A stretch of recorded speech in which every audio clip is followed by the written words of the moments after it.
আসসালামু আলাইকুম প্রিয় দর্শক বন্ধুরা, এভাবে কারা কারা সেচে মাছ ধরেছেন অবশ্যই কমেন্ট করে জানাবেন। এর আগে আমি এই হাউজের ভিডিও করেছিলাম, তখন বড়শি দিয়ে মাছ ধরার ভিডিও করেছিলাম, দেখিয়েছিলাম তখন যে কী পরিমাণ মাছ ছিল, কই মাছ, শিং মাছ, তেলাপিয়া মাছ।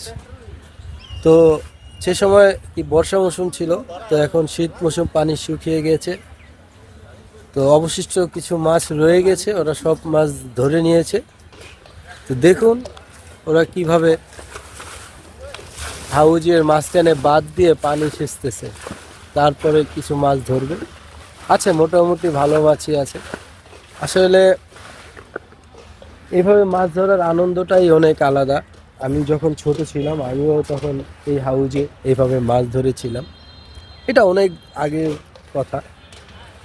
এরপর আমি গ্রামেও এইভাবে মাছ ধরেছি। আসলে পুকুরে মাছ ধরার মজাই আলাদা, এরকম স্মৃতিগুলো আজও মনে পড়ে। এদিকে এদিকে, মাশাল্লাহ ভালো মাছই ধরছে। এক খেয়ে নয়টা, হ্যাঁ?